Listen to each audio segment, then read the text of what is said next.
I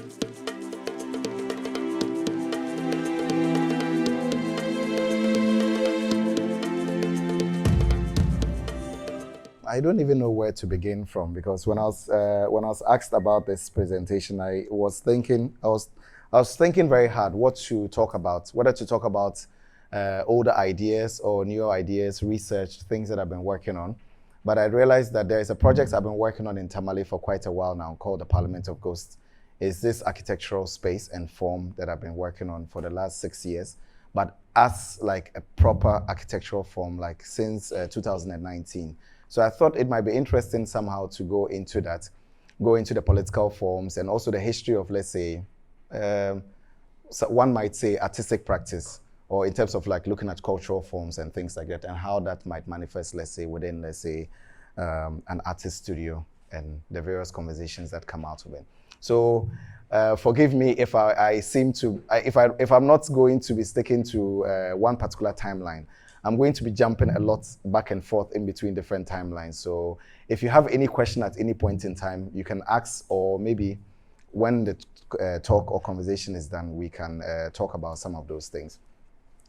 I will start the talk by starting with this slide. Most often when people think about art, they always assume that if someone says that he's a painter, maybe the person is the first question they ask you is that, can you draw me, or can you paint me, things like that. But art is a lot more broader than it says, and always it is presented. I studied, as Dr. Odro said, painting in KNUST from undergrad to PhD. But the question was always what constitutes art? And what is art in itself? Is it something that we make in order for people to appreciate? Or is a way of life? Or is a constitution of things? So for me, that question has always haunted me in a way. So in starting my practice as an artist earlier as a student, I was always interested in how we could take materials that seem irrelevant or dead at some point and somehow to transform them into new forms of commodities that can also help in, let's say, societal transformation. So I mostly use materials that seem basically like dead, or someone would say they are rubbish or bola. So maybe sacks that are in the market that have been used for so many years that have gotten to a point where they've worn out. I take those sacks and I use those sacks in making artworks. And the artworks then now would go into the art market and then it will convert into capital. In economics, a lot of these things that I do, they are not like, they don't seem to make sense, because once an object is dead, the easiest thing is to discard or throw it away. But in art, when an object dies, that's actually when it lives more than when it was alive. There's a paradox embedded within it. So I'm very much interested in those paradoxes. So, you know, historically, Ghana, like pre-independence, post-independence, there were a lot of buildings that were made, particularly around the time of Nkrumah, for storing grains and all kinds of other things. I've had an interest in a lot of these spaces for quite some time now. So I'm very much interested in how, as an artist, I can be able to use, for instance, an object which is maybe a part of the building which seems to be dead, and I convert it into art, and that part, that new form that is called art, would then now go into the world in terms of a market, and then whatever capital that is generated out of it, it comes back into the building to somehow resurrect or push it in a different direction. So I made these diagrams some time before, looking at like buildings. If you can see the cursor, like buildings like the silo, which would inspire an artist to take materials and use them to produce art. And that art objects, in terms of the capital, would come back and then buy the silo. And then the silo would then now become like a cultural institution. And through that, other type of institutions, in terms of like looking at red clay, SCCA, which we'll see later, together with other things. So I'm interested in how capital helps us to resurrect things. So there is going to be a very important character within this presentation. And this character is called assemblyman. So assemblyman is basically the caretaker of my studio in Tamale, which is called Red Clay. And normally, if you're looking at art institutions or cultural institutions, particularly in the process when these spaces are being constructed, because when you go to a construction site and things are being built, you have laborers, you have the contractor, you have the architects, blah, blah, blah. And the laborers, they have their function. They are there to build and disappear. And mostly even when you're thinking about them in relation to the idea of building or production systems, their voice doesn't really matter. They are only there to exercise something called labor. But I'm very much interested in how those labor forms can also be transformative. Because as an artist, you have an idea and you want to be able to build something. But the people who help you in order to build that thing, there is a new form of intellectual labor that happens within that. And when you bring that back into art, it can become very transformative or very radical or revolutionary. So assemblyman, as you can see in this case, in this picture, I took this picture in 2017 when because when I started my studio, it was basically supposed to be a studio. Then later I decided, why not expand it into like a cultural institution? So from the initial 2.5 acres, I ended up buying over 200 acres of land around it to expand it. So one day it could become like an independent art school, like a museum, blah, blah, blah. So assemblyman, as we call him, he used to be the formal assemblyman, so we still call him assemblyman. So he's been helping us like both as a laborer and also as a caretaker of the space. So he was actively involved in the digging of the foundation. In here, you see that he is the same person who is then now taking school children who have come there on a tour and then showing them a work of an artist, an Icelandic artist called Olafur Eliasson. So I'm very much interested in this idea. And this is the same space. That idea that maybe the laborer who would have been eliminated from, let's say, the intellectual conversation that comes beyond the building is now inserted back into the conversation. And even in a way that now, let's say, even Dagbani as a language itself, if assemblyman is going to, for instance, talk about art in Dagbani to, let's say, these school kids, the understanding that they will have will be very different from me as an artist coming with my big English or whatever and try to explain. So for me, those things are very important because there is something that is happening right there. So I wanted to like pay attention to that. And this is him again, taking women from the villages around who have come. Because I've also been very much interested in how the culture of, let's say, cultural institutions have shifted since these institutions have been built.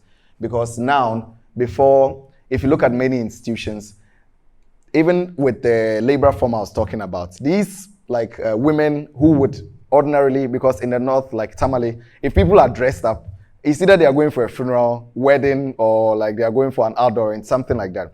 For someone to get up, dress, that they are going to the museum, it's something obscene because people in your neighborhood even laugh at you about this guy, what's wrong with him? Or this woman, what's wrong with her? Things like that. So it's very important. And you can see that the projection is not big. You would have seen that there is a photograph of a woman, like the hand of a Kaye, which I've taken, which is superimposed on like one of the old railway parts. So there is these tattoos that they have to do normally. And mostly these are women who would travel from the north and come to Accra and things like that. So now being able to build a space through artistic practice that allows for that shift to happen is very, very important, particularly when we are thinking about, let's say, artistic practice and what it has to offer to society. And you can see here, he is pointing to the archival photos that we have of the trains from the railway and making a direct reference to the old railway sleepers, which are part of the archives within that. So there is a certain material connection there also between photographs that somehow is disconnected from like physical materials and also the actual materials itself. Yeah, you'll see a lot more later in the presentation. So I like to go a lot into historical archives, things like that. They are very important. These are images from the railway built by the British in the late 19th century, particularly for commodity exploitation and things like that, gold, bauxite. So the first railways that was built in Sekondi, Takwa and those other areas, I've been collecting residues and materials from there in order to reconnect different histories and all that. And these are photographs of workers back in the day. And some of those photographs, like these are on silver gelatine prints. They're very old. They're over 100 and something years old. If you're connecting these images to, for instance, the cabinets that you see here, which is in the studio as one of the archives, are cabinets that were built around the time when the railway was being built. That's where the train parts and things were stored in. So in order to be able to, when they were building this thing in 18 something, even at the time, they never extended the railway to the northern part of Ghana because the Northerners were only seen as labor forms, people who were brought to Accra to come and work in labor form. My grandfather was a chef. He had to travel. He walked actually from Tamale all the way to Accra back in the day in order to be to cook, to find work, things like that. So now to be able to connect these materials here back into this timeline, it's very, very important. I think art does something. So for me, I'm very much interested in the possibilities that happen when artists begin to reconnect dots, things like that. And there's something, I don't know if you noticed that there was something about portraiture, even the way that the kids in the previous image were seated in the archive. It's like what's the name? In classical art, there's a famous painting, Picnic on the Luncheon, one of those paintings that somehow transformed modern art. Yeah, just very casual, very relaxed, as compared to the previous images where you saw that they were very serious, almost taking a photograph. But I like to come back to this idea of the photographs again, because now, within the Parliament of Ghosts, and also the airplanes and other systems that exist within the context of the institution, we're able to reconnect to a different generation. Because in the previous images, those men that you saw were people who were working under the colonial enterprise, and everything that they did was actually to sustain the British colonial empire at the time. Whereas today, we might be using residues from that system in order to create new forms that become a gift to another generation. So the key word, I guess, in the conversation that I'm trying to have today is, what does it mean for a new generation to create new forms of work or labor that becomes a gift to a generation? Because my studio is a gift. Because if I'd wanted to work as an artist, you could be a successful artist by living anywhere else in the world. I wouldn't have to go back to Tamale, to the rural community, to set up a studio and build a school, whatever it is. But the idea that we're able to think that we're always at a point of ground zero, because we're all in crisis. Because sometimes when the way the world goes, when people seem to do well a bit, they sometimes think that, they are out of the crisis. But crisis can hit at any point in time. You can imagine what is happening in Ukraine right now. People had billions, and the next day they had to flee and leave everything behind. So for me, that's the point, that we constantly have to go back into building things that somehow stabilizes the whole of society. So we go to the railway in Secondary, where you have residues of materials, some of the old train parts, things like that. That was what inspired the Parliament of Ghosts. The idea that we could use the crisis and failures of history, modern history, actually to recreate spaces that allows not just for human dialogue or interaction, but also for interaction between objects and all kinds of other forms. So the Parliament was first enacted and built in Manchester in a museum called the Whitworth. And I was very much interested in building this Parliament with wood, with a railway, because at the time there was Brexit, and the British people said, people are taking our jobs, so let's vote out of the EU, things like that. But if you look back into the history of colonization, I'm really? Yeah, so I had to bring some of those objects back into the UK, objects that were brought into the colonies from over last century and more, to somehow have new conversations about issues of freedom and also issues around economics and things like that. So the Parliament was used for various different things, but there was always it was always a human conversation, which I wanted to shift away from. So you see how it changes in Tamale when independence sets in terms of the artistic work. So you see that in Tamale, when we're building the Parliament, now it's not a space which is so finished. Even as the building is being constructed, it's almost as if it's being used. So you can see the iron rods in between. So art mostly is all about detail, paying attention to the finest details in terms of what they mean politically. Yeah. So unlike the museum where everything is done, here we have to excavate the floor. I'm an artist, I'm not a contractor. I'm not supposed to be doing this kind of work. But art is not about that. In art, all forms are possible. You don't necessarily have to, because I'm a painter. In a previous regime, an artist would have had to make paintings in order to be able to talk about these ideas. But in our regime, the artist has to take responsibility. And if it means that the artist has to become a scientist in order to be able to make that, then so be it. At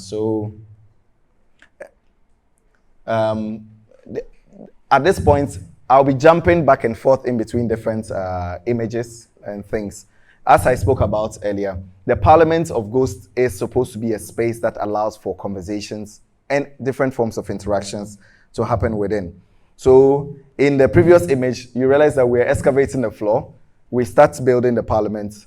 This is part of the process.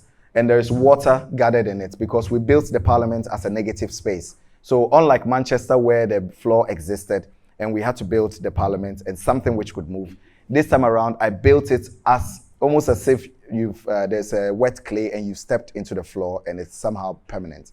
So something like that. So unless the world comes to an end, the building is not going anywhere or is demolished. So the idea of building permanent spaces in spaces that somehow becomes part of the culture in the way that things are thought about or moved. So I remember originally when we started, everyone that came to the place said, oh, are you building a swimming pool? And I was so annoyed by it that people were so limited by the way they were thinking. And one day, I think this was during COVID, it rained a lot and the place had gathered so much water and the kids in the community came to swim in it. And I was like, oh, maybe I didn't really think about it right. Maybe it is indeed a swimming pool. So I started thinking about it conceptually, what it could mean to expand upon this idea. But previously, of course, I was always documenting the Parliament, looking at what it meant politically. So you have different kinds of images of like school kids visiting the institution and also dealing with the form of the space as it is. Because sometimes you find that there is water in the Parliament, sometimes there is no water in the Parliament. But the idea is that the crisis which I was talking about is very important. We are the center of crisis because people have always thought that, oh, the world, because some people think that, oh, certain parts of the world are safe or whatever. But if we don't protect a lot of the peace that we have around the world, at the end of the day, we might not have any to begin with, So for me, crisis is very important, and our point of relations to it, how we're able to deal and relate to it, is very important. So these school children who are now like new audiences, and also I call them witnesses in a way, also become part of this larger conversation of, let's say, audiences that we are building for the future. This was barely a week ago when we had a cultural group, the Tamale Youth Home. They came to teach the children how to drum and dance. But we're talking about building contemporary institutions. But how do those contemporary institutions somehow influence us in terms of, let's say, traditional forms and all that? And there are some images in between. Like this one is it's an old swimming pool in Bolga. It was built in the 70s during Achampon's regime. And it's an Olympic-sized swimming pool, and it's been abandoned. And there are many spaces like this around the country. Like you look at the silos, factories that were built by Kwame Nkrumah, blah, blah, blah. So, and children go there to play. They just play around.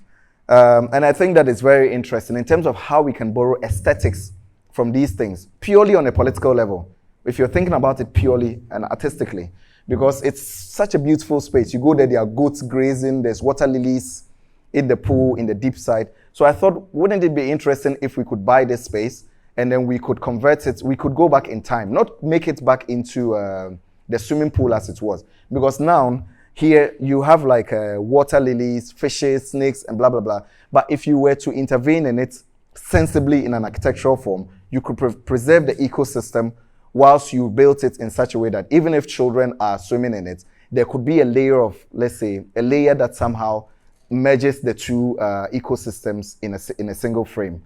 So things like that, rather than having this kind of bossy, egotistical architecture thing that you go to a place and you think that, oh, we're going to colonize the space. Let's draw all the water out of the space. Let's get the fishes out, blah, blah, blah. You see more of it later. So those images might inspire, coming back to the Parliament again, to look at forms that can exist within the Parliament. So you'll be seeing a lot of forms within the Parliament. And in this Parliament, it's not just meant for human beings, but it's a Parliament that is meant for objects, and it's meant for life in general.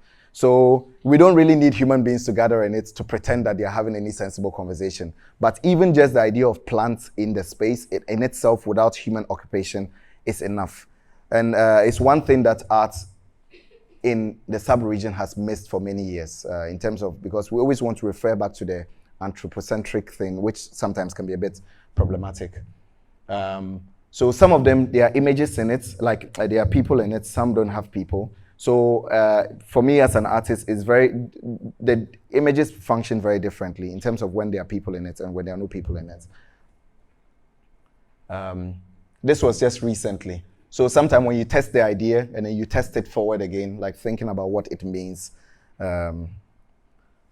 We had school children, as usual, like every day, sometimes we have like 50 school children that we sponsor from the rural communities to come and see like artworks, exhibitions. We have conversations with them, blah, blah, blah.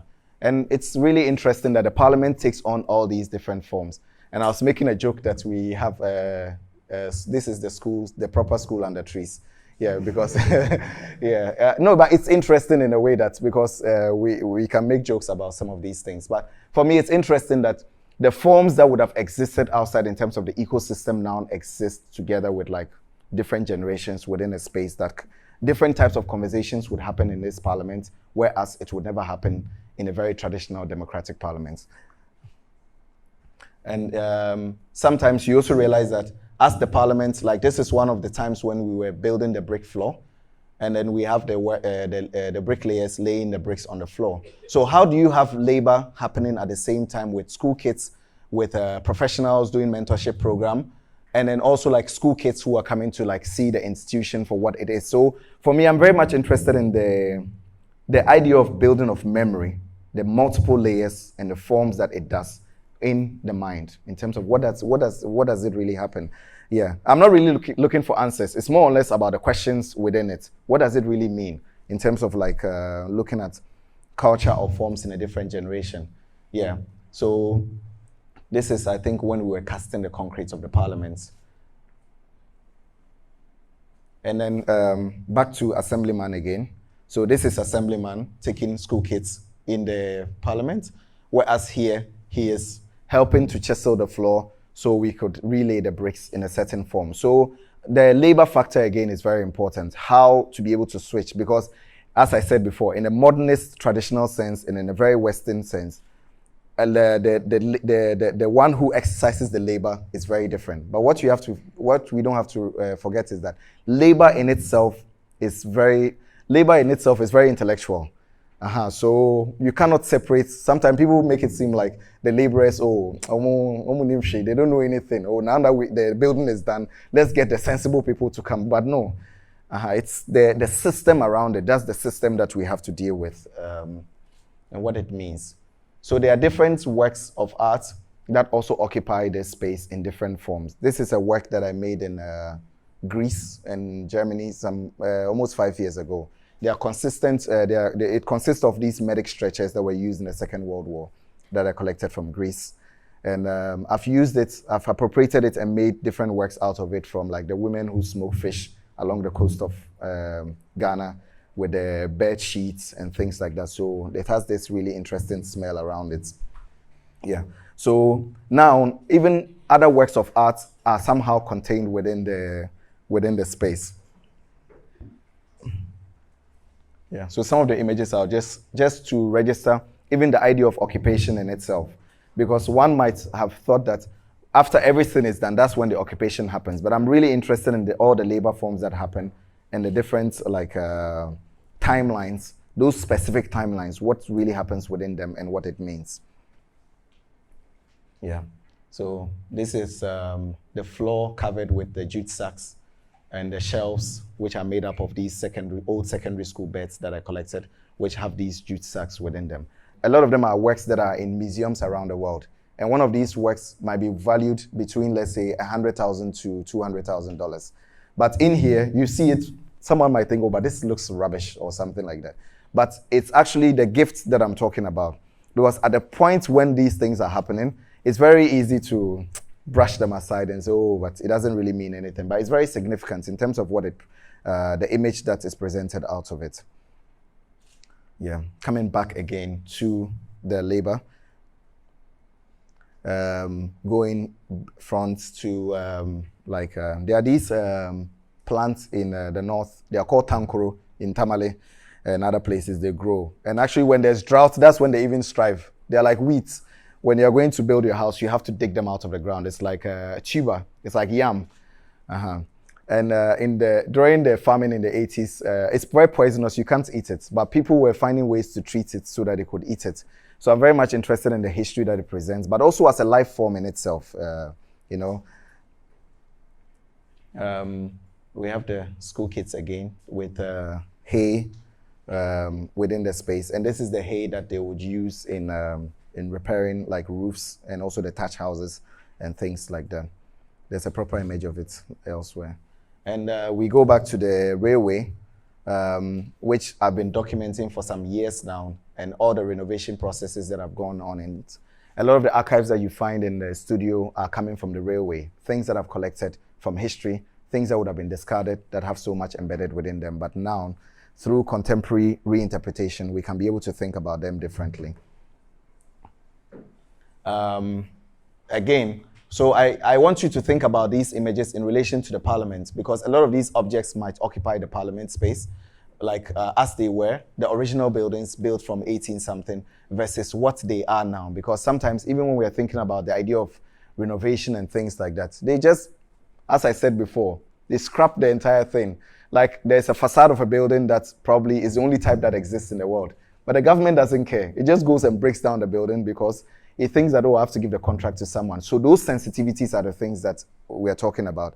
And in order to be able to change that, we need to be able to lay new seeds in different generations that somehow can avoid these things in the future. So any of these images that I've taken from this railway in terms of the renovation process, in as much as I'm also against some of these processes that are being used, could have been artistic forms in themselves. Yeah, so there's a paradox about it, and I'm very much interested in what it means. Like old scales that would have been in here, which would have been thrown away, factories, Now, you realize that these scales, they end up in the parliament space. So the conversation that happens between the parliament versus, let's say, this space, which would have had all those old machines and scales which would have been thrown away, is different. And some of these scales were used in some of the post-independence factories. So you don't need human beings actually in this space, because these things, the conversations that they can have, if they were like these sentient beings, human beings, we have no idea. Yeah, so I'm very much interested in the knowledge that is possessed within these objects, and through artistic reconstellations, how we can engage with them in different ways. So back again. I deliberately go back and forth in between because I like the idea of collapse. So building, going back to the very basis and everything. Yeah. So this is the hay again. So now the brick, I think this was when they were laying the bricks on the floor. So I was very much interested in how the hay, because they have, when you drive around the north and you see how people have arranged them, stacks, I always smile because they look like these really interesting beings or characters. So I always ask myself, what would it be if they took on this kind of bold character within like the space, the parliament? What kind of conversation would ensue within that? You have like old steel trusses from old parts of the buildings and things like that. You have even like during the construction process, like when you're casting a mold with concrete, and you take out the mold from it. When the mold occupies the parliament, also those occupations are very important. Yeah, so this is assemblyman again, taking the kids on the tour within the parliament with water and mold within the space again. And creating, as I said before, creating different forms of witnesses between the COVID era. I took this at the height of the pandemic versus maybe an image I took a month ago regarding like the building of the space and like the artistic forms within it and all that.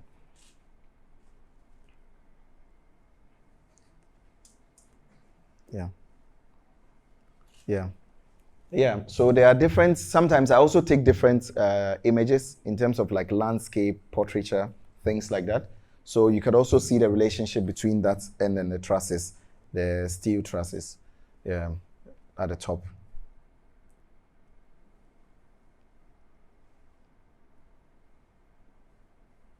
Yeah. So things like that. And some of these images we would have seen would be women drying, let's say, food like flour or things in the market, or the earlier image that I showed with the trees within the parliament and what it means. And there is, this is soil, just basic soil. Yeah, so even soil occupying the space alone, there is something that it does to it. And this is no ordinary soil. This is soil from, there is a building in Tamale called Nkrumah Vuelne.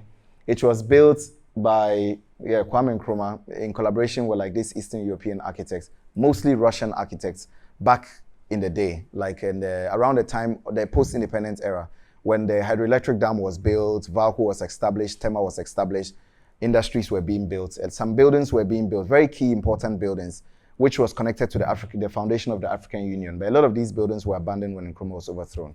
So I've tried doing research. Part of my PhD was on that, but also going back into the material content of these buildings.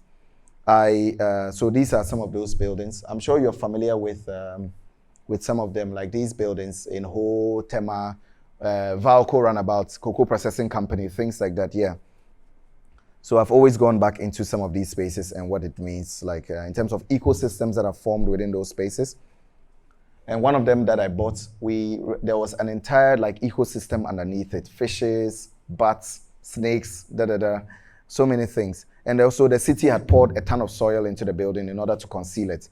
So when I bought the building from the city, first we had to exhume the soil from it, and that took like 4 months to exhume, yeah. So some of these images, you think there's some kind of galamsey image going on, but I'm telling you, it was really brutal work just to get soil out of the building in order to be able to make it public. And imagine, this is a public space, which would have been privatized, but through art and culture, we're able to use the thing I was talking about in the beginning, in terms of the idea of the old, like making a drawing of a space like this, and maybe converting that into art, and that going into the art world and coming back into buying a building to then now make it like, let's say, a publicly accessible building. So these are like the inside of it, like the bunker. Because at the time they said Kwame Nkrumah was building it to detain his political opponents, or it was built as a nuclear bunker. Yes? I've been inspired, but my question is the extent to which the art itself is very fluid by the boundaries of the art, right? The boundaries are symbolized by the element building itself is in a way constant, but the art itself changes over time. I mean, it's fluid at different points in time.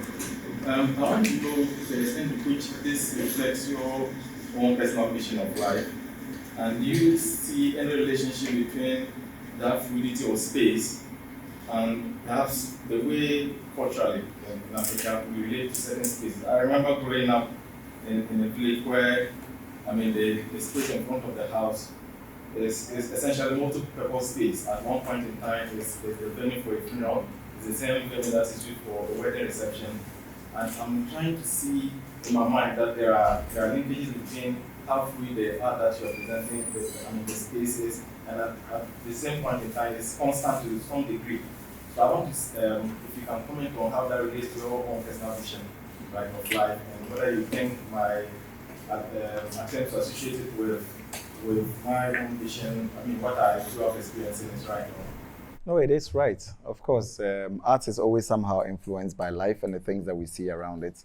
So for me, I don't just wake up and then I have ideas out of the blue. It's the things that I see around me, like interacting with people, going to villages, things like that. I spend a lot of time going to communities, just looking at things, you know.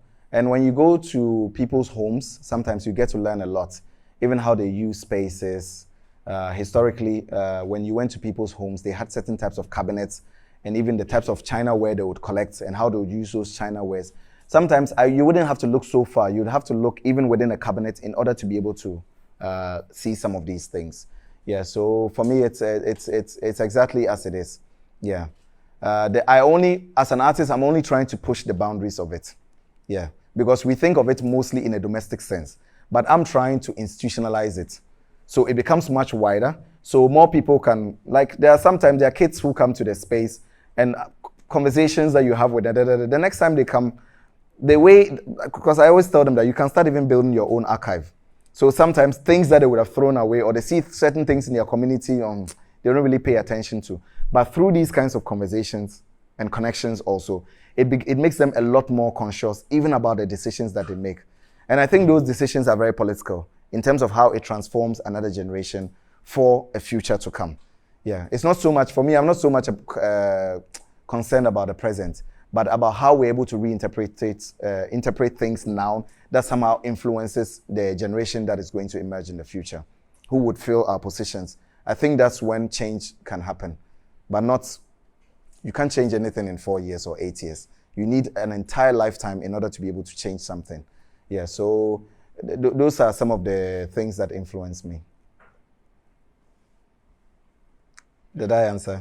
Okay, yeah. So, so you see some of the bats in here within the building, which we left in the building. So when the children come to the space to see works of art, the bats are already there experiencing the work of art. So it also influences how even an artist might decide to even create art for a space. Because if you know that you are going to create a work of art that occupies a space, that bats are filled within it. Of course, the way that you produce it, the motivations around it, the material, everything will be influenced. And as I said before, there's a lot of things that we have to do, like excavate. The government could have done this in all the 60 years that the building was abandoned. Yeah, so that's the thing about our generation, that we have to take responsibility for some of these things because we can't leave it to the states.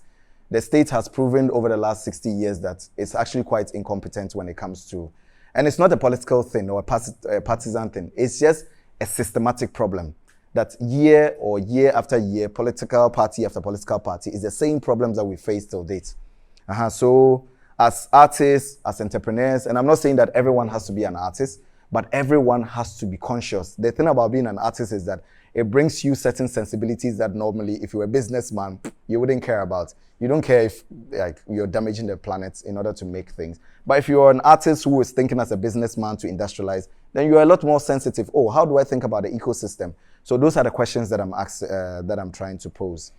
I always like to show like the ordinary young men and women that I work with who make these things happen.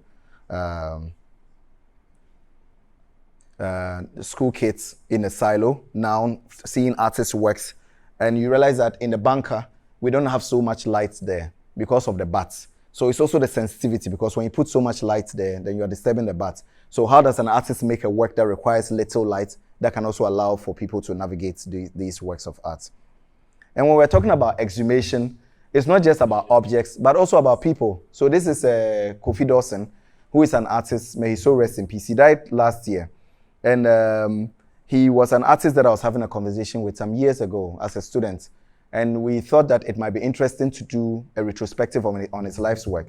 Because a lot of these artists, musicians, a lot of them die, and many of us would have never even seen their works before. So by converting art into an institutional practice, it allows us to be able to build or bring their lives or their practices back to life in a certain way that can connect to another generation. So we did retrospectives of different artists in Tamale, where we have school kids coming to see works of art, artists who are like 80 years versus maybe audiences that are, let's say, between 5 years to, let's say, 12 years or something like that. And the artist himself, Mr. Dawson, is able to come and then able to work with the students to be able, he was an artist that was very prolific. He made his own brushes and all kinds of things. So to be able to relate that material form and transcribe it into a younger generation, I think was important. And this is my colleague, Salom Koji. We did undergrad together at KNUST. He's currently doing his PhD. He's the artistic director of the institution. So the institution is meant to be both a museum, a laboratory, and whatever it is. So we can use it as a classroom, actually. We built cabinets that are very robust. We can do anything on them. Yusuf, we did what's the name? Robotics workshop, and also like solar panels and things like that with school kids in there. So we had 2 students from the Ashesi who came, I think last year, And we did this really series of really beautiful workshops with the students. So thank you very much for giving us good products. Yeah. So so this is Tracy Thompson, who is an artist, and she uses the institution as a laboratory in order to be able to cook food, which she uses for her artistic work. She makes these bioplastic materials out of TZs, wache, and all kinds of things. When you see them, they look like maybe plastic or whatever, but it's just food. So normally in the traditional institution, one might say, oh, but you can't cook food inside here. Maybe there's fire, blah, blah, blah. But that's the thing I was talking about. The Parliament of Ghosts allows us to go back to the idea of ground zero. Because after all, when buildings are uncompleted, if it was an uncompleted building, you'd be able to cook in it. But suddenly, why is it that when it's so-called completed, you can't cook in it or expose it to fire or heat or something like that?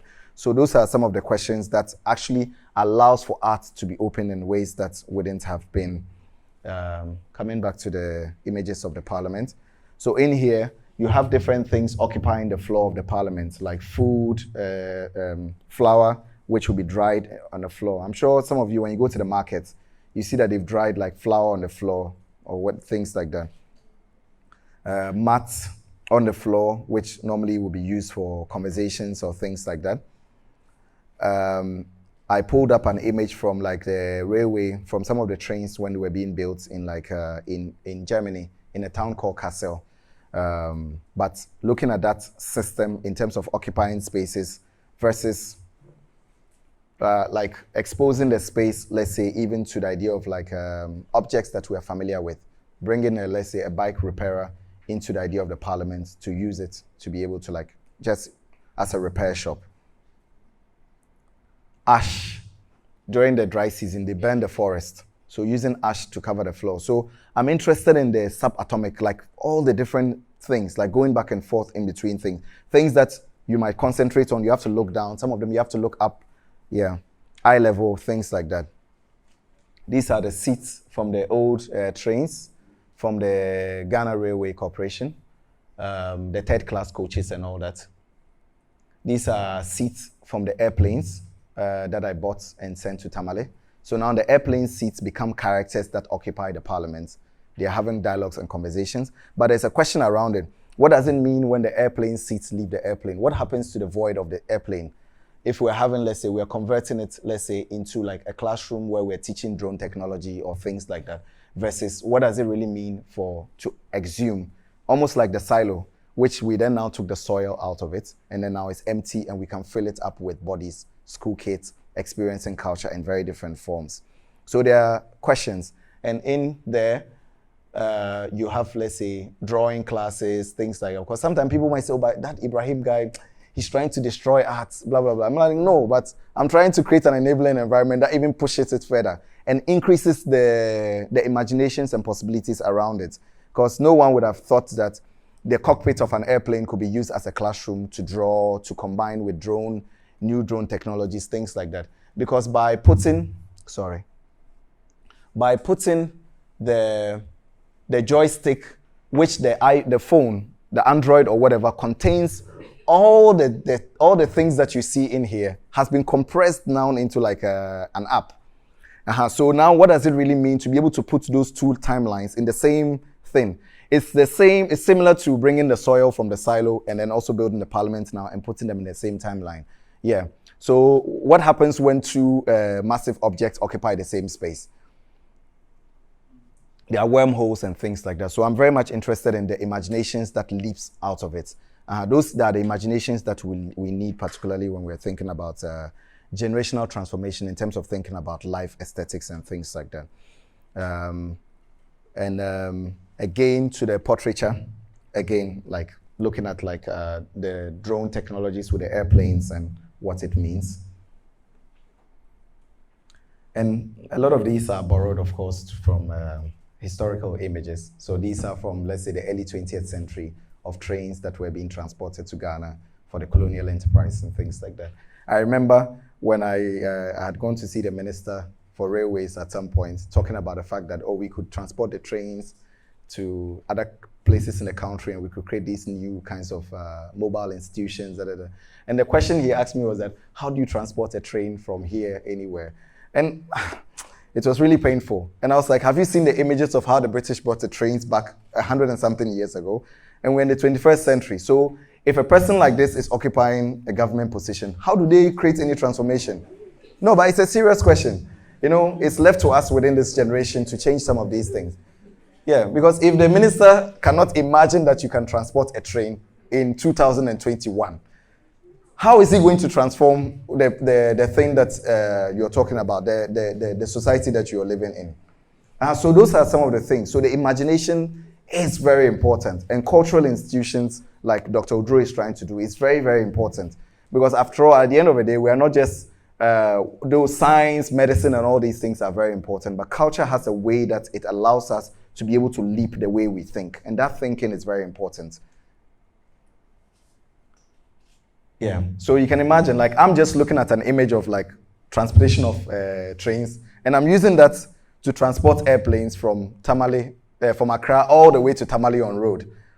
And these are even more complicated objects. You have to take off the wings, you have to work with engineers, whereas the train, you just put it on a car and it's gone, you know. So something as simple as that, you know, so... Yeah, and you are working with all kinds of people. As I spoke about the labor before, these are just ordinary people like truck drivers, people who have been transporting food and other things. Maybe they transported something to Burkina and, oh, you are trying to transport, oh, but you can do it this way, that way, that. And that's how it works. It's not as if you as an artist or something, you are so intelligent, you can do everything. No, we need, there's something really democratic about it, the way when we are thinking about like distribution of knowledge forms and things like that. So I remember even one of the ones in Tamale, like when we had to transport it on the road, it was chaotic, I won't lie to you, but it was possible. And it was also interesting in terms of all the things that came out from it. Yeah, and for the first time, you could see the relationship between an airplane and, for instance, the truck that brings the tomatoes from Burkina Faso, or motorcycles or things like that. So if children are seeing the relationship between these things, I think it also demystifies the object and the thing itself. And particularly now that they use it as classrooms and things like that, I think that it goes a long way. So we go back to the parliament again. There are a few more images, then we'll be done.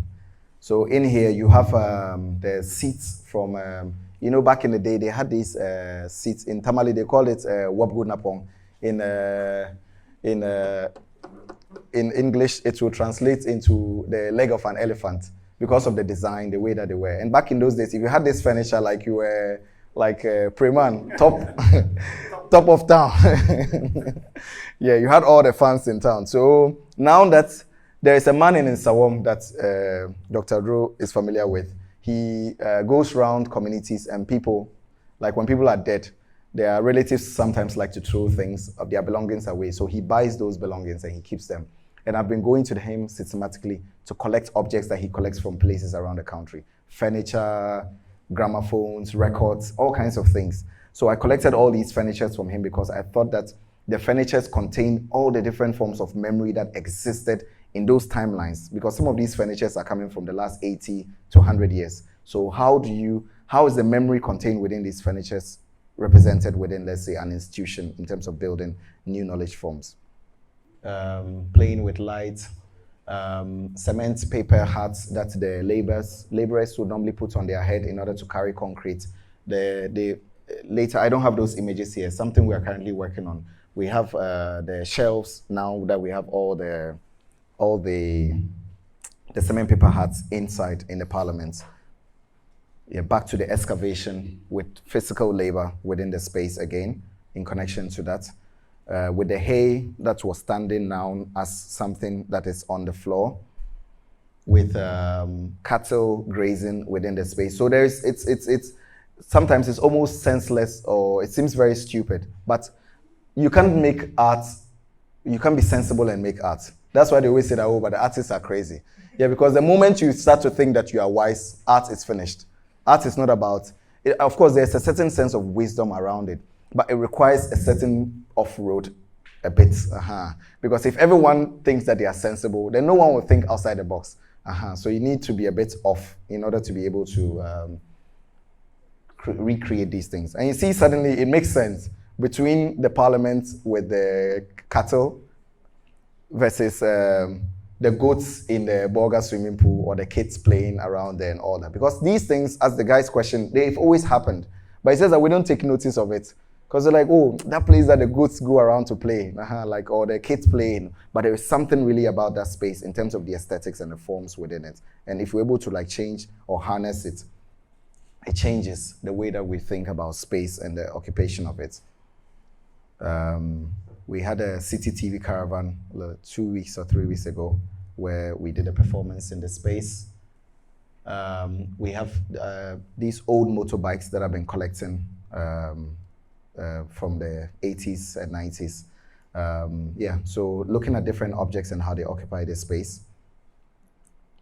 This has been shown. Yeah, so this is the image of some of the buildings that exist in Sekondi and other places that were brought by the British. They were actually built in England, in Liverpool and other places. This image was taken in 1927.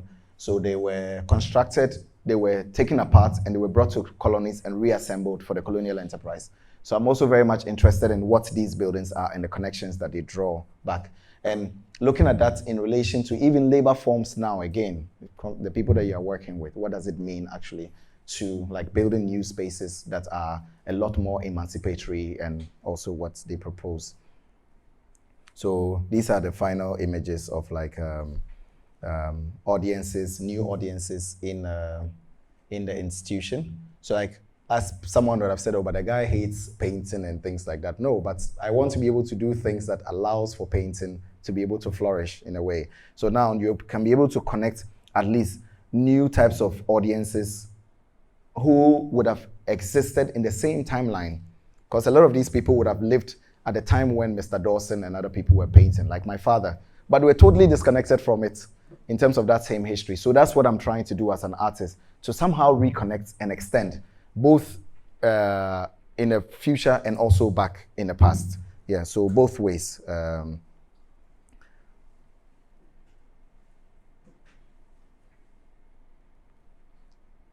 Yeah, so studio. So there's always a big question. What does the artist studio really represent?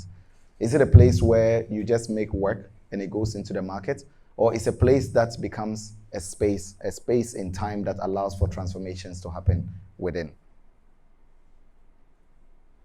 So drawings, cabinets, technical drawings, all kinds of things. How do they become part of like the idea of like, not just educating a new audience or population, but somehow building new narratives. And these are final images of some of the artworks which I've made, which are in museums around the world, like the non-rentable in Cancer in London. This was in Manchester, in Chicago, and in Berlin, and many other, like countless artworks, which now a lot of these works become a gift to the institution. So if you're thinking about, for instance, the institution in the next 20 to 50 years, then you're talking about, let's say, a multi-billion-dollar institution, because there was work that was done in a time that was preserved actually that was stretched into the future. And that's one thing that we missed, particularly when it came to the conversation around repatriation, because you can't just be talking about give us back the objects when you are not willing to somehow give back courage, intellectual forms, labor, like reconstitution of ideas and things like that. Yeah, so you can see that I've used the railway logo in making some of these works over the years, which would then convert into capital. And this same capital might come back, for instance, into buying, let's say, some of the trains and preserving them, whereas maybe they will be sold to scrap dealers or things like that. This is a work that is currently being owned by a museum in Brazil. Yeah, but there is a bigger version of it, which is here in Ghana, which, like, the idea is to expand, to build a permanent aspect of the institution and then preserve it in Sydney. One of the works that was presented in 2020. Francis and I were there working on it.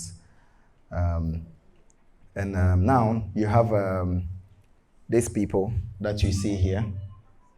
This is Dr. Caricature. He's my mentor and also like professors from the university. That's Francis here. That's our colleague Kwesi Oniaye, Dr. Ose Ajiman, who we did a retrospective on, and Selom Kuji, the artistic director.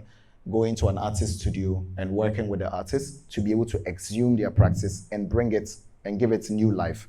And this is in SCCA when that exhibition was being done. So now I was talking mostly about the labor when it came to like building, but these are people whose labor are mostly like intellect.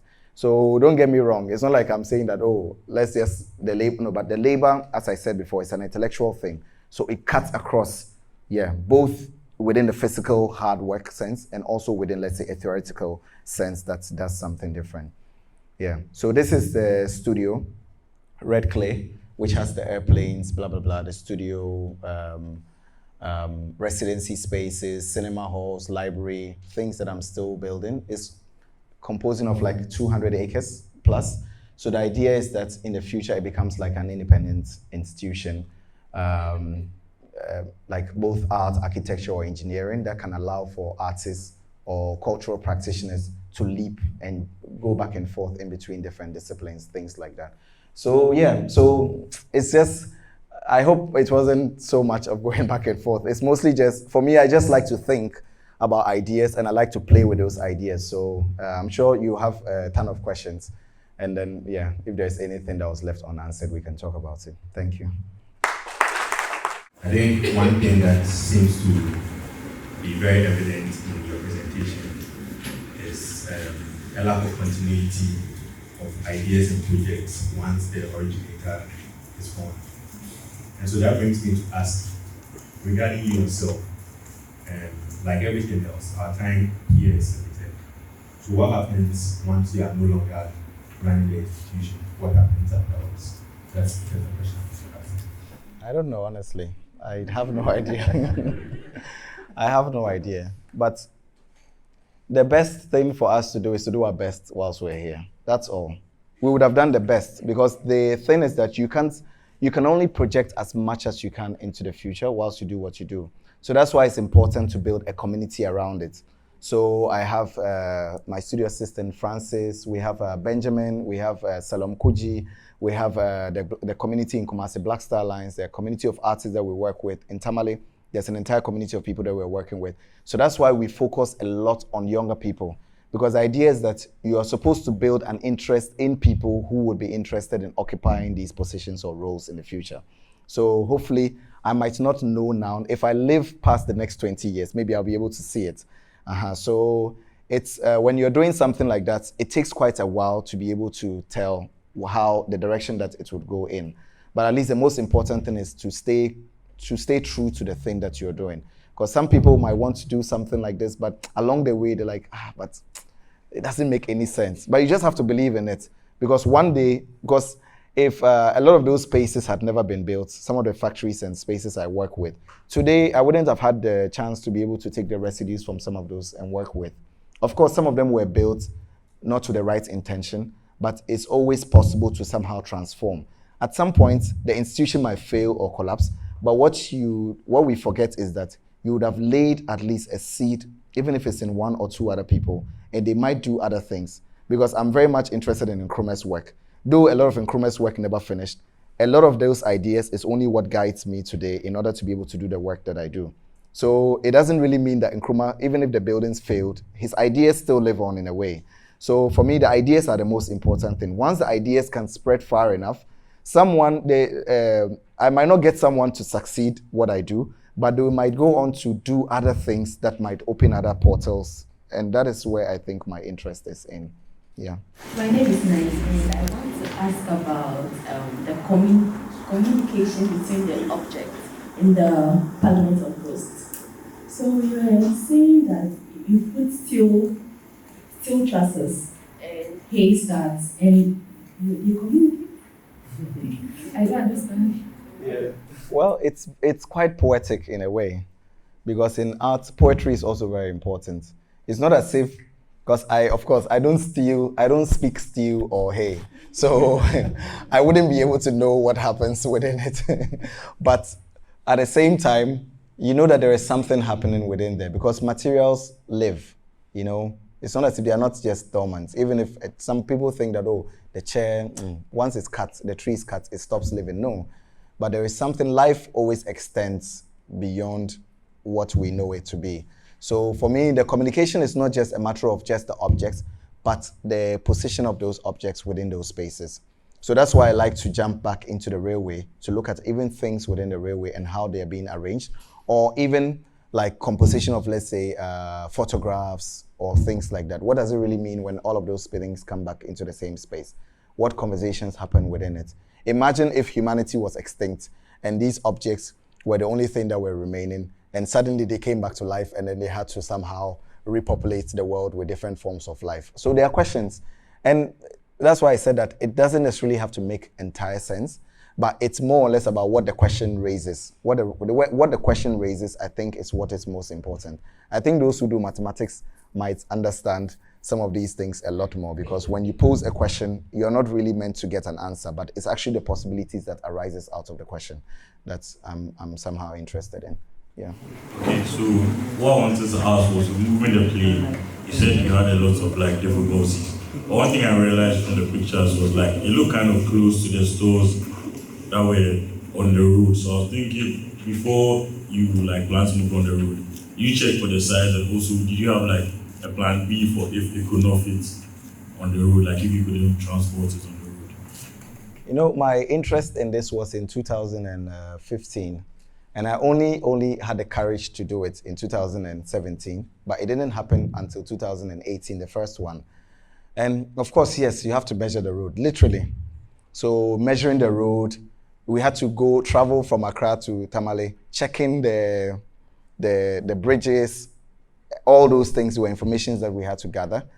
But then again, I've also seen them transport like heavy mining equipment, which are much larger.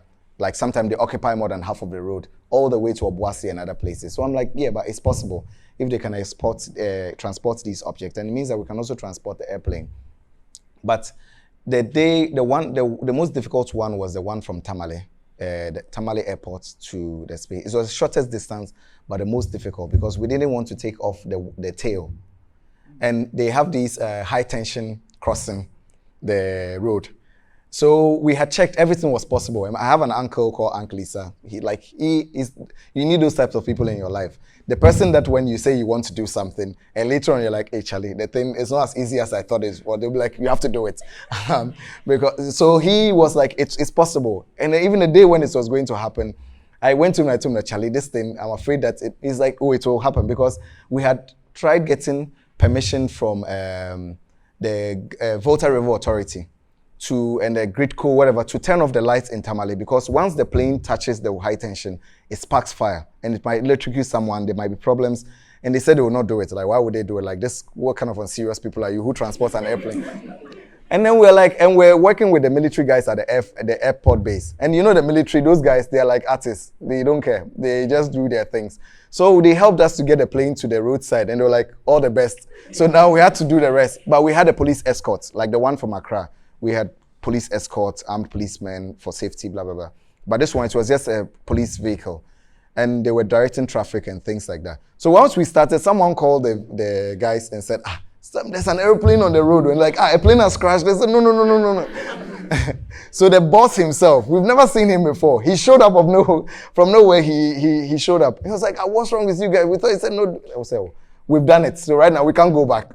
So he had to get his men to come, a whole truck to help us. And they had to turn off the lights in the whole of Tamale for the period in order for that work to happen. But it was possible before, but they were unwilling to do it. So you had to push them just a bit in order for that to happen. So there are certain tactics that need to be used sometimes, and some of them might seem a bit brutal or vicious, but it's necessary. Because now with the school kids using the airplane and all these ideas I was talking about, imagine if we hadn't done that. We would not be talking about all these ideas today. So if I hadn't imagined well enough and stayed true to the idea and said, oh, this thing, I know what it's going to become, I would have said in the beginning that, oh, let's just, because it's expensive also, really expensive in order to be able to do these kinds of projects. But it's not about the money per se, but it's about what happens in the process, the things that we learn out of it, and what can be created out of it in a way. My name is Abdallah Salia, and I just want to mention that I'm very inspired and honored to speak to you today, because I've been studying your work since high school, and I've learned a lot about how you are very very passionate with collecting and then bringing back life into some objects. And I just want to know, from your perspective and seeing how important creativity is to developing the world, how do you think that Ashesi can adapt its curriculum to empowering creatives? Yes, and I just also want to know that how do you keep these things that you collect after you uninstall them from your studio? Do you have a warehouse? No, I keep the things all around the country. Yeah, Kumasi, Tamale, Accra. It just depends. But I'm very much interested in keeping these things because I know, because when a permanent museum collection is built in the future, all these works that you saw in the parliament, they will be within those spaces. So that's why I was talking about the intrinsic value. So imagine what these works would be, let's say, in the next 50 years. If you're looking at an artist's life work, in a different generation, it used to be that if they were to look at Ibrahim Mahama's work when he was alive, the only traces they could find of the work would be to go to New York or to London, because that's where capital is centered. They have the money, and excuse me to say, they have the sense to collect these things. Even in Ghana, you can't even find, you even get the Minister of Culture to even have a conversation with you. You will not even get your local assemblyman. Like, even with all this that I'm talking about, I've never even had my local assemblyman or even the MP of the area even visit the institution before. Meanwhile, he drives past it every day to go to the village, maybe to give money to people to vote for him. So those are some of the things. And creativity, like in terms of an institution, I guess philosophy, like introducing like cultural studies, forms and things like that are very important. And of course, you don't, as I said before, you don't necessarily need to be an artist. It's just the sensibility. You get it? So if I have a sensibility, like you are an engineer and you have a sensibility of an artist, it doesn't mean that you're going to practice as an artist, but it just means that you are conscious about the decisions that you make. Because at the end of the day, we only have this planet that we live in. So whatever decisions that we make is going to reflect upon us or our children who are yet to come. So art, the courses that we study, African studies and all these other things, only allows us to be a lot more conscious about the disciplines that we find ourselves in and how we can somehow, if you decide that you want to become an engineer in the future or a lawyer or whatever, it makes you a lot more conscious than maybe if you are just studying a lawyer to become a corporate or whatever. Yeah, things like that.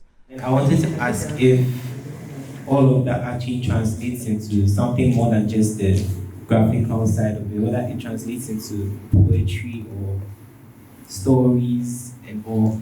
And what happens to the history behind those inanimate objects? Because I saw the chairs, right?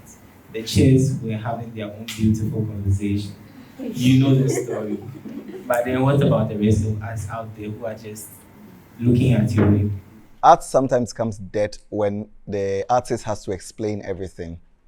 The only reason why I enjoy giving talks like this is the first time I'm presenting on these images. Like, you're the first people seeing it, because I've been working on this series for 3 years since we started the building of the parliament, but I've never presented it as like an intellectual form before. So yeah, this is the first time. So even me trying to talk to you today, I was struggling in my head because I am connecting the things as I'm talking to you. I told Elizabeth yesterday that when I'm going to give a lecture or anything, I never prepare. For me, it's just this morning, I put the images together and I was like, oh, maybe this should come after this. You can make this connection. If I go somewhere else to present, because sometimes I teach in some universities, if I'm teaching some of the students and I'm going to make a point, using those same images, I might not present them the same way I'm presenting them now, because as I live here and the things that I encounter, it might change. But that's the thing. It's about how we read things. So it's just about the rereading of things. So when you encounter it, whatever way you read it, I think it's legitimate. But it's just that the artist's motivations are always very important. When you know more about the artist's motivation, at least it allows you to understand why the artist would have created this constellation or this context. But beyond that, in terms of the reading, because I might have stories that, but if once you put the stories on it, you've killed it. This is not like a Kumewood, like part 1 and 2. Yes, like everything is so literal. As soon as someone dies, the ghost is coming out from the person and the person is going to revenge. No, it doesn't happen that way. So there are meanings that can be inscribed onto it, even by way of reference. Because some of the things that you see, you realize that they are very unrelated. But even by art allows us to be able to create the impossible links. So that's what, if you think more within that sense, then it allows you to be able to read meanings into things. If you can build the type of practice that I built purely by studying in an environment like this, then anything is possible. It's a miracle by itself that it's possible for us to have this conversation, whereas maybe 10, 20 years ago, even, you wouldn't be able to have this kind of conversation around culture or art or the possibilities around it. So now you realize, even in Tamale, there are a lot of, let's say, young designers or creatives who maybe before they would have wanted to leave, go to Accra, things like that. But now you find that there are a lot of people who are very confident about, for instance, staying there and doing things. And for me, I grew up in Accra. I was only 2 when I came here. So at least 32 years of my life here, maybe one would have been somehow glued or addicted to the city life and things like that. But at a certain point, I was like, what's the point of it all? Because it appears to be some kind of a bubble.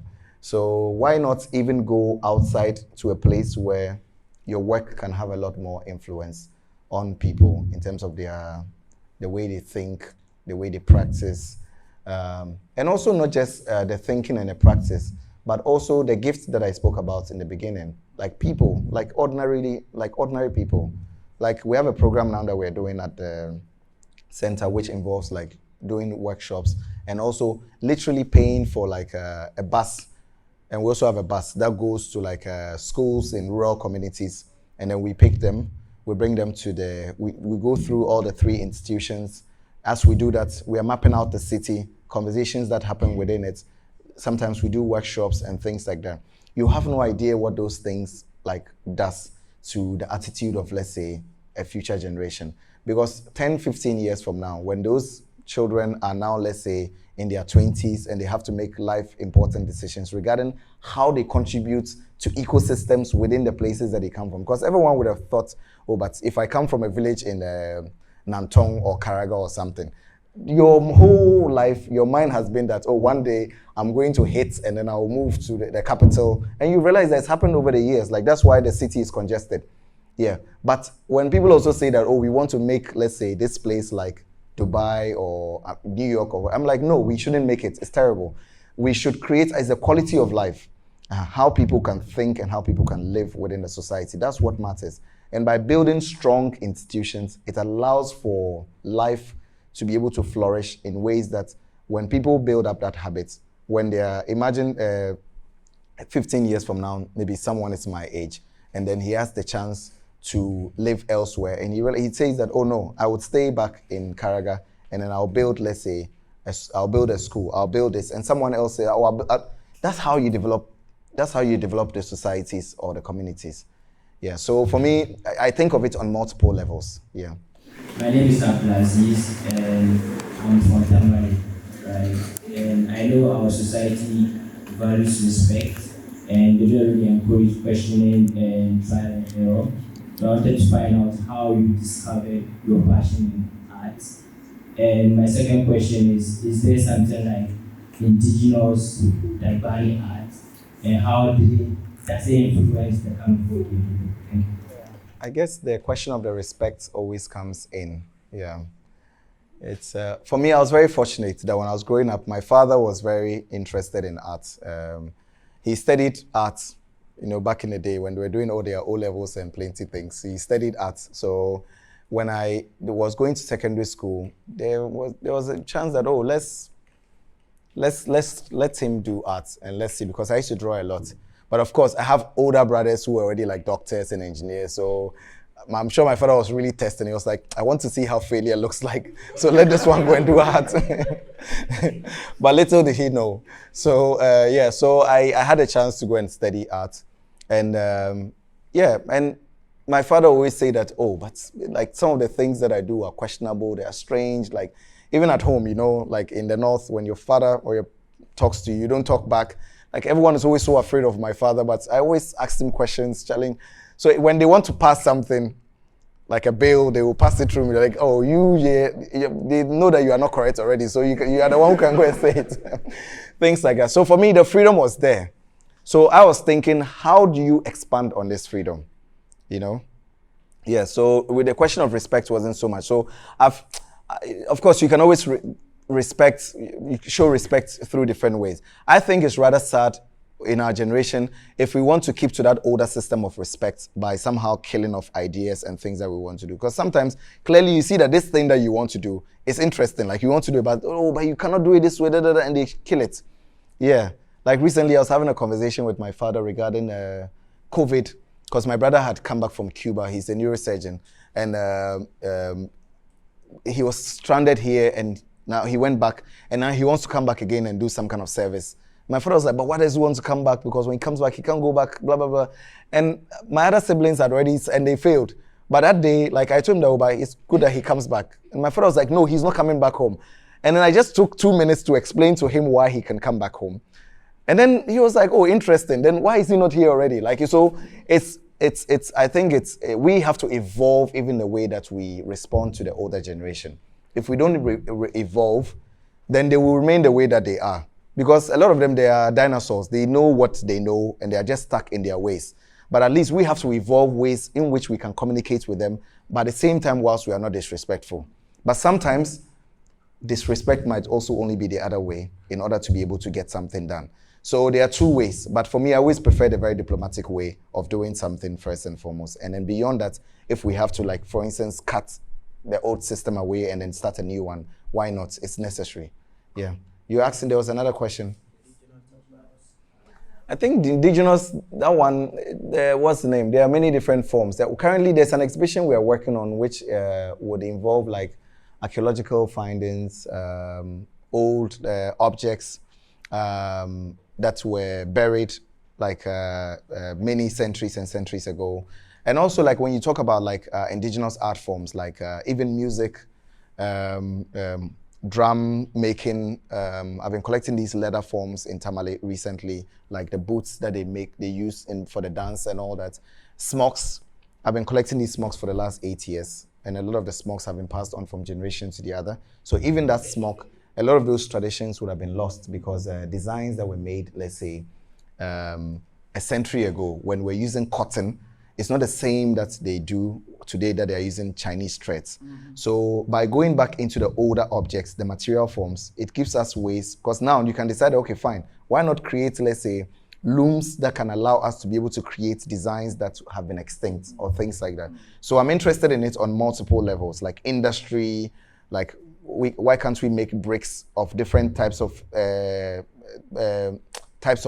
values that can, for instance, allow for, let's say, thermal cooling, blah, blah. So there's quite a lot.